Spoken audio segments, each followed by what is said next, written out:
Lur, selamat datang di Ngidul Ngalebum Film Cadel. Gimana kabarnya ya? Alhamdulillah, Cak. Baru buka puasa nonton album film seru banget. Nah, ini pertanyaannya, Anda buka puasanya kapan itu? Siang jangan-jangan ya kan?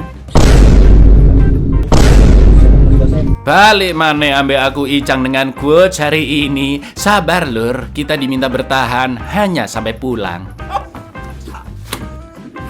Kali ini kita akan mengidul film yang wow, mantap sekali, bergenre action thriller. Film ini berjudul The Accountant tahun 2016, mengisahkan tentang seorang penyandang autis yang bekerja sebagai akuntan dan membantu keuangan dari berbagai kelompok kriminal. Namun ternyata di balik praktek ilegalnya, si akuntan memiliki suatu tujuan untuk memberantas kejahatan. Seperti apakah keseruan film satu ini? Langsung aja kita ke requestan pertanyaan lucu dari dulurku Rio Anzasya. Kan di dalam Islam apapun yang disegerakan lebih cepat lebih baik. Kalau jam 6 pagi segera berbuka itu gimana hukumnya, Cak? Ya kalau gitu Anda segera dijemput malaikat Israel, boleh nggak kira-kira lur? Monggo skecaken.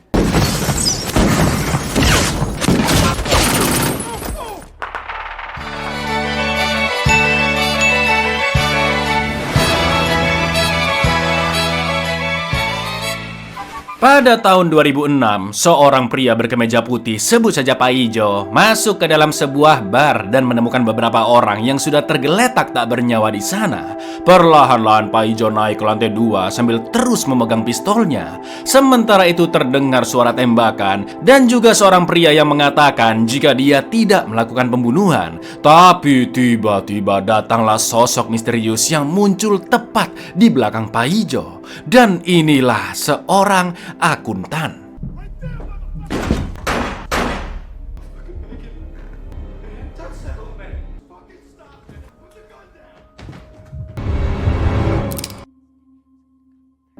Scene pun flashback ke tahun 80-an. Seorang bocil bernama Christian Wolf adalah pengidap autis yang membutuhkan berbagai stimulasi lebih untuk mengurangi kegelisahannya. Contohnya, jika sedang bermain puzzle, Christian harus benar-benar menyelesaikan puzzle itu lur. Karena jika tertunda atau salah satu kepingannya jatuh, maka Christian akan langsung tantrum. Christian juga selalu mengucapkan sajak yang biasa dipelajari bocah-bocah di Amerika yang berjudul Solomon Grundy. Selain itu, Christian juga membutuhkan stimulasi lain untuk membuat pikirannya tetap sibuk, seperti dari kilatan lampu atau dari suara yang keras. Di lain sisi, Christian memiliki adik laki-laki bernama Braxton yang tidak memiliki gangguan mental. Kedua ortu Christian pun kesulitan menangani anaknya, yang akhirnya mereka pun berpisah karena perbedaan pendapat. Sang ibu ingin anaknya diterapi di pusat ilmu saraf Harbor, sedangkan sang ayah menolak opsi tersebut meskipun gratis lur. Sebagai angkatan darat, si ayah pun membesarkan kedua anaknya, Christian dan Braxton, dengan beragam ilmu bela diri, khususnya melatih Christian agar bisa mengenal dan mengendalikan dirinya sendiri dengan berbagai stimulasi yang cocok untuknya. Sementara itu di pusat ilmu saraf Harbor terdapat anak perempuan penyandang autis lainnya yang merupakan anak dari pemilik fasilitas tersebut. Called stimming, self-stimulation, rocks back and forth. Noises, bright light, difficult for someone like your son. To let your son stay with us for the summer. It's not gonna happen. You need to finish. Singkat cerita, di tahun 2016, Christian sudah bisa mengendalikan kekurangannya dan sekarang bekerja sebagai akuntan forensik di mana tugasnya menyelidiki kejahatan yang berhubungan dengan keuangan seperti penipuan, penggelapan, atau pencucian uang lur. Christian juga memiliki kantor jasa akuntingnya sendiri di Chicago bernama ZZZ Accountant yang sebenarnya hanya dia dirikan untuk menutupi kegiatan pencucian uang yang Christian lakukan. Di lain sisi, ketua Departemen Keuangan bagian kriminal bernama Ray King didatangi karyawan analis data yaitu Medina yang ingin bekerja di bawah Ray. Medina sudah lama berkecimpung di bidang analis data, namun Ray mengetahui bahwa Medina memiliki catatan kriminal cukup parah ketika remaja yang melibatkan senjata api, bahkan sampai percobaan pembunuhan. Ray bisa saja langsung melaporkan Medina ke polisi, namun dia akan meloloskan Medina asalkan mau bekerja bekerja untuknya, yaitu mengungkap sosok pria misterius yang disebut si akuntan dan sering ada di berbagai pertemuan kelompok kriminal seluruh dunia. Ray menjelaskan sosok akuntan ini membantu bermacam-macam kelompok kriminal untuk merekayasa catatan keuangan mereka agar lolos dari suatu legalitas hukum atau urusan dengan musuh mereka. Ray ingin identitas akuntan ini segera terungkap sebelum dia pensiun 7 bulan lagi.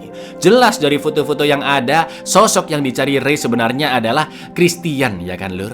On a federal employment application, significant prison time. All describing the same man, our accountant, the accountant.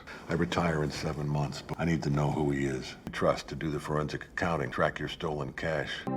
Meski sudah bisa hidup normal dan mengendalikan kondisi autisnya, gerak-gerik Christian masih terlihat sedikit berbeda dari orang kebanyakan. Dia cenderung pendiam, sering berbicara to the point tanpa basa-basi. Kesehariannya juga sangat disiplin sesuai jadwal yang ditentukan, Lur. Christian juga menyukai detail-detail kecil seperti menata piring dan peralatan makannya. Untuk mengatasi kegelisahannya, di rumah Christian menyalakan lagu keras-keras dan lampu blitz kedap-kedip, juga memijat betisnya dengan sebuah alat. Kelihatannya emang aneh ya kan, tapi semua stimulasi itu Christian lakukan untuk membuat dirinya tetap tenang. To just might hit it off. Nice to see you.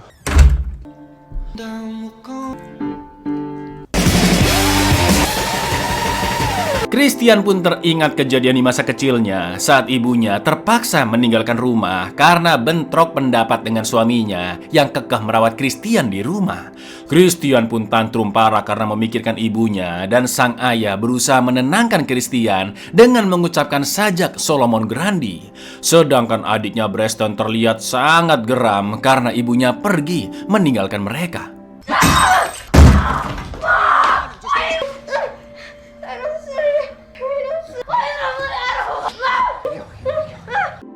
Selain bekerja sebagai akuntan forensik, Christian juga memiliki hobi menembak dan dia sangat jago, Lur. Sesekali Christian juga mendatangi gudang rahasianya dan di dalam mobil karavan terdapat banyak senjata, paspor, uang, motor, berbagai lukisan juga pajangan dan lain-lain. Gudang ini adalah tempat yang benar-benar nyaman bagi Christian dan pikirannya pun menjadi tenang saat melihat lukisan abstrak di atas kasurnya.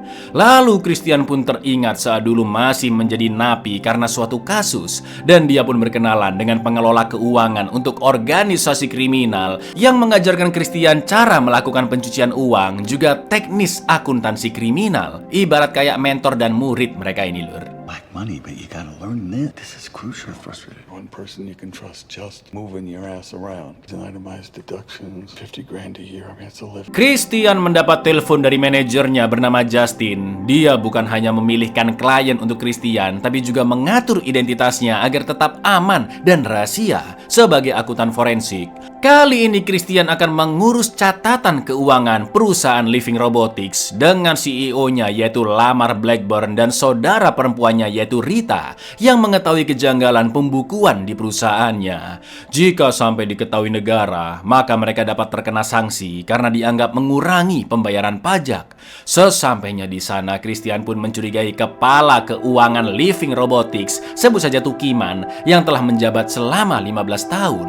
Karena bisa saja dia yang mengacaukan aliran dana perusahaan dan Christian akan mengaudit ulang pembukuan perusahaan 15 tahun terakhir. Selain itu, Christian akan dibantu oleh akuntan Living Robotics bernama Dana yang pertama kali menyadari tentang masalah pembukuan di sana. I need the books for the past 15. Lamar Blackburn's oldest. My eyes and ears. Whatever you need to do, you let me know. I'm Dana. These are all the year and alphabetically. I'm the person who first noticed what I think was the missing money.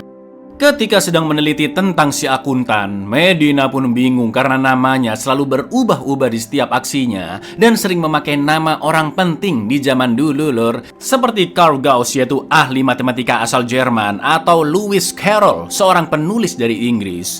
Namun setelah diteliti oleh rekan-rekan Medina dari bagian investigasi Departemen Keamanan Dalam Negeri, si akuntan telah membunuh 2 penjahat mafia di tahun 2006 atau 10 tahun yang lalu hanya dengan seonggok pisau daging, lur. Setelah itu si akuntan pergi ke markas geng kriminal yang tidak jauh dari TKP penusukan dan membunuh 7 orang lainnya di sana. Satu-satunya petunjuk yang lumayan jelas adalah sebuah rekaman suara yang disadap dari markas tersebut. Dan ternyata insiden itu adalah scene yang terjadi di awal film, lur. Lalu setelah diperiksa kembali oleh Medina di rumahnya, dia mendengar suara seorang pria yang menyebutkan sajak Solomon Grundy. Ya, bisa jadi itu adalah suara Christian, ya kan? 2000s, your guy takes out 2 mob in a 7-man killing spree. Okay, give me that recording. Hanya dalam semalam, Christian dapat menganalisa seluruh aliran uang perusahaan selama 15 tahun. Bahkan saking fokusnya Christian sampai mencatat ke kaca-kaca ruangan meeting, lur. Karena memang dia sangat ahli dengan angka. Dana yang baru datang pun sangat terpukau karena dia membutuhkan waktu sebulanan untuk menyelesaikan pembukuan yang hanya 1 tahun saja. Christian mendukung pendapat Dana tentang kejanggalan keuangan di perusahaan itu. Tapi Christian juga menemukan data bahwa Living Robotics pernah mengirim uang ke perusahaan fiktif.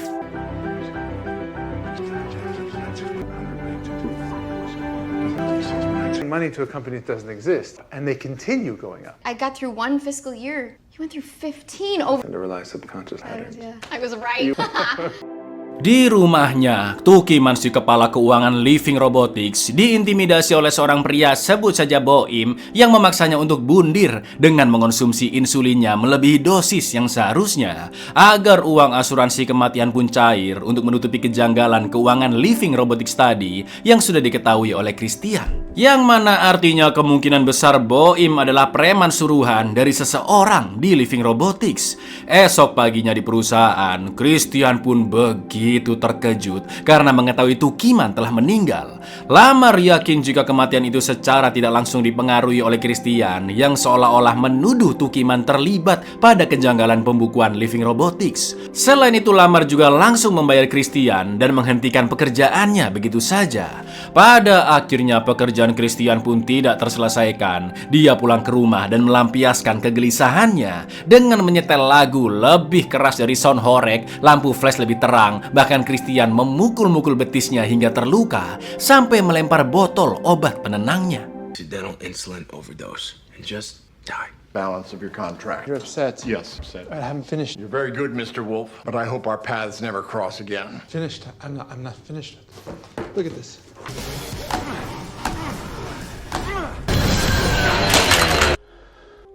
Ketika sedang menenangkan diri di dekat rumah salah satu kliennya, yaitu sepasang mbah-mbah, Christian pun teringat masa kecilnya yang pernah dilatih bela diri oleh salah satu rekan ayahnya. Kayaknya sih berlokasi di Indonesia, lur, karena sang ayah memegang koran bertuliskan Jakarta. Lalu tiba-tiba pasangan mbah-mbah itu pun ditawan oleh 2 preman untuk mengintimidasi Christian. Untungnya Christian menyadari kehadiran mereka dan langsung menyerang dari jauh dengan senapan snipernya. Lalu yang terjadi... Louder. Drive now.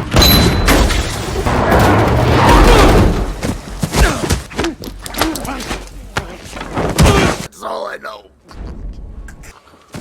Skill menembak dan bela diri yang sangat luar biasa. Christian berhasil membunuh kedua preman itu. Namun ternyata Dana juga menjadi target para preman.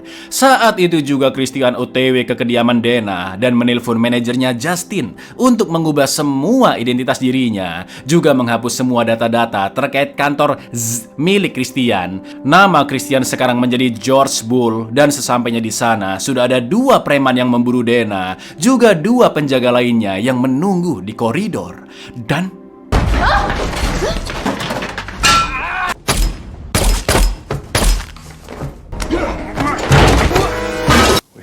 ternyata Boim adalah dalang di balik penyerangan itu, lur. Dan sekarang dia akan memburu Christian. Sementara Christian terpaksa membawa Dana ke gudang rahasianya agar lebih aman. Dana pun jelas terkejut melihat tempat tersebut. Namun Christian enggan menjelaskan siapa dia sebenarnya. Di lain sisi, Medina sudah mengirimkan file audio aneh itu ke FBI dari pembunuhan di markas geng kriminal Ravenite tahun 2006. Setelah diteliti, menurut para FBI, nyanyian sajak itu berasal dari seseorang yang mengalami trauma atau gangguan perkembangan syaraf, misalnya autis. This is where you live? No, I don't live storage unit. Weird. What's important to me is in this trait. Now, changing my routine for you is Jeff. Children who've been exposed to trauma with neurodevelopmental disorders. Medina pun sadar jika nama-nama orang penting zaman dulu yang selalu dipakai si akuntan semuanya selalu memiliki keahlian matematika. Medina pun langsung menyuruh rekan-rekannya untuk mengubek-ngubek database identitas orang dan meneliti 100 nama ahli matematika di dunia yang berjenis kelamin laki-laki, ras Kaukasian, dan berumur kira-kira 25-45 tahun, juga berpenghasilan di atas $1 juta per tahunnya. Sementara itu Christian menyewa Oyo super mewah untuk mengamankan diri dari preman-preman yang mungkin sedang memburu mereka.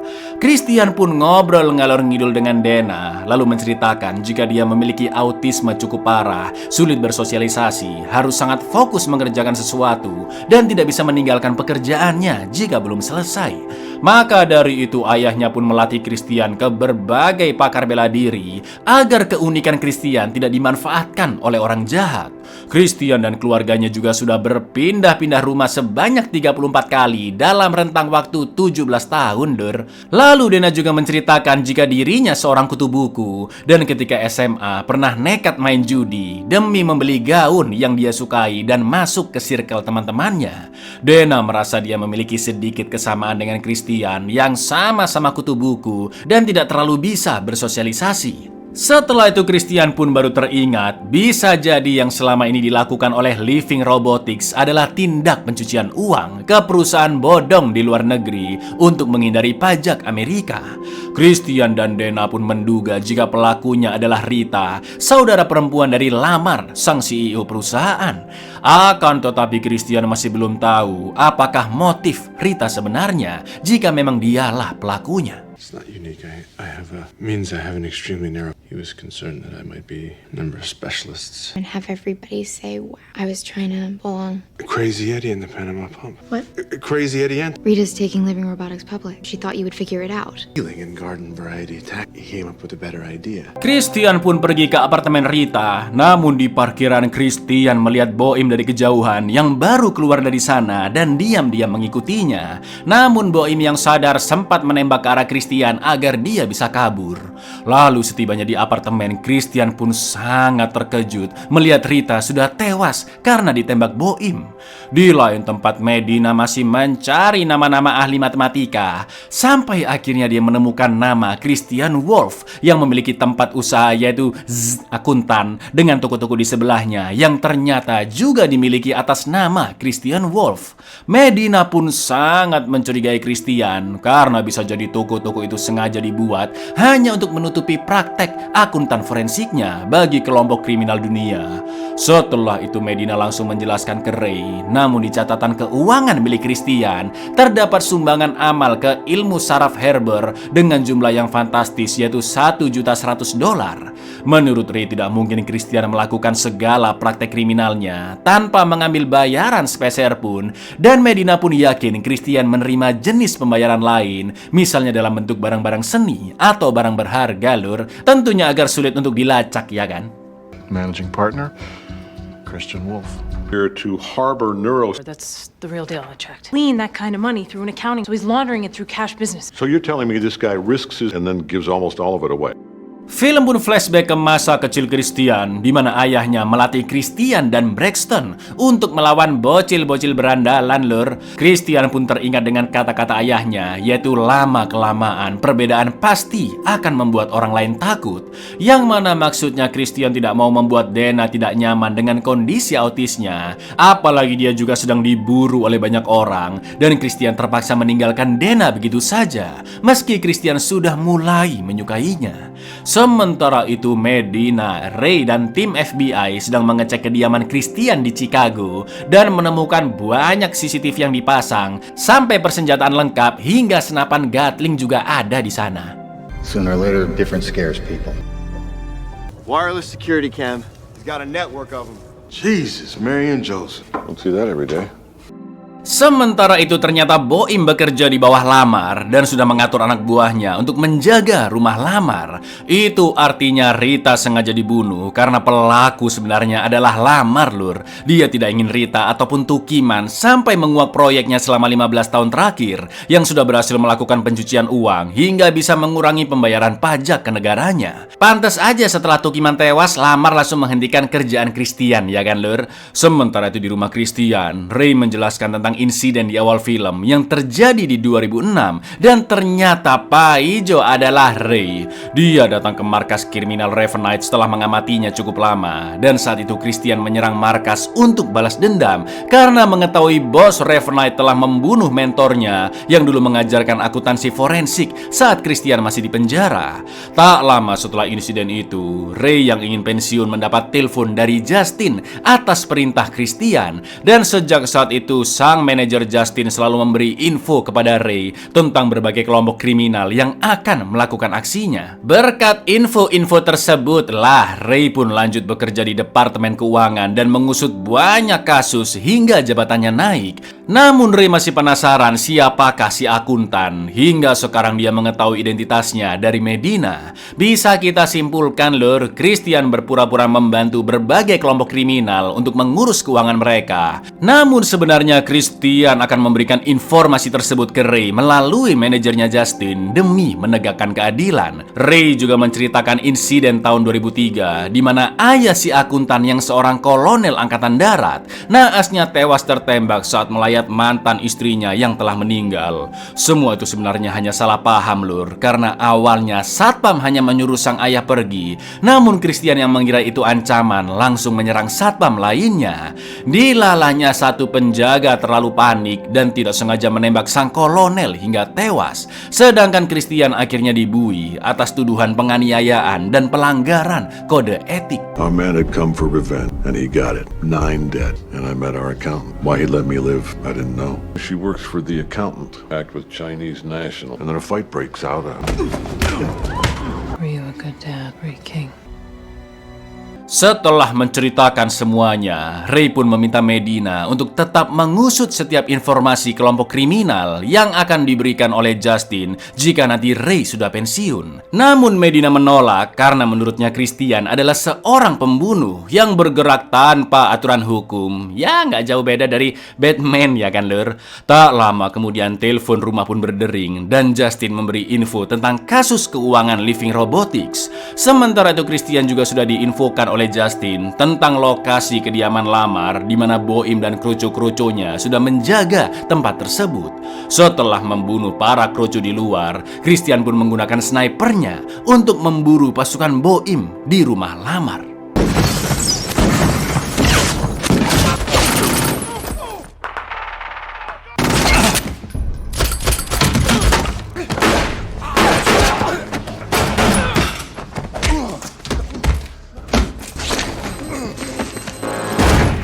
Ngeri. Padahal cuma sendirian, lur, tapi Christian berhasil membunuh hampir semua krucu dan masuk ke dalam rumah meski Christian tertembak di kakinya.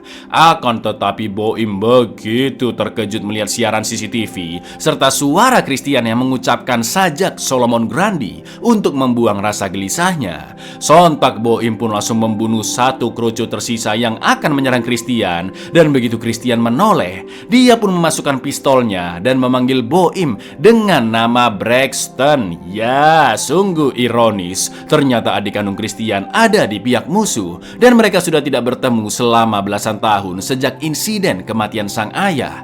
Setelah itu Braxton menyerang Christian dan menyalahkan kakaknya yang dianggap bertanggung jawab atas kematian sang ayah.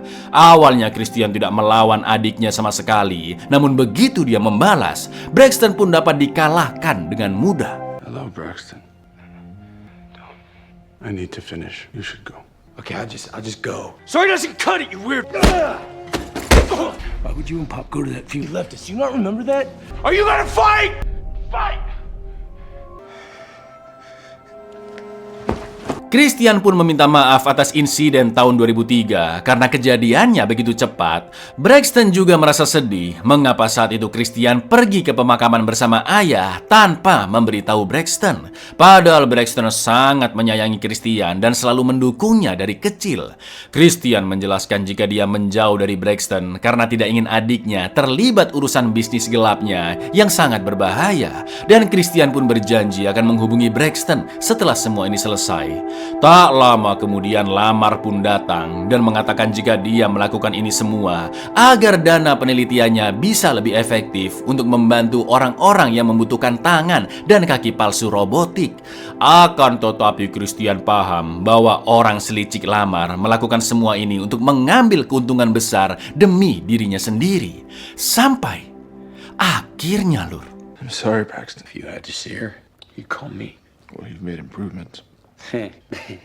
Children, I give them hope. Make them whole. Maybe I could see you in a week. Name a place, I'd be there. I missed you. Missed you too, Braxton.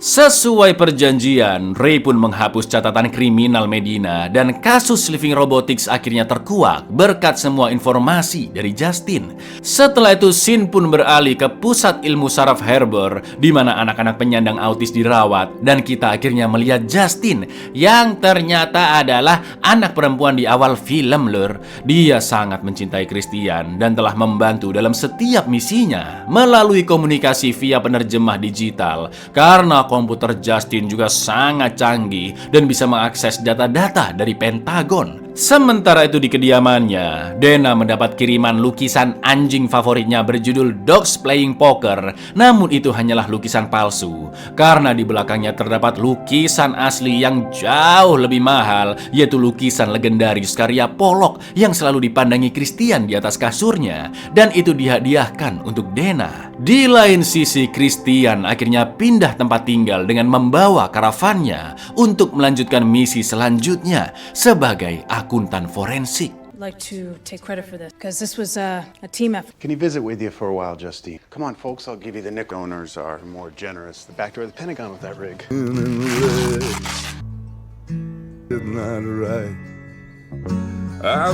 Buyar, mantap kali. Ya kan, memang ini filmnya, Lur. Kayaknya negara kita butuh deh orang-orang kayak Christian ini. Ada 10 orang aja, wah. Makmur kayaknya kita, Lur. Assalamualaikum.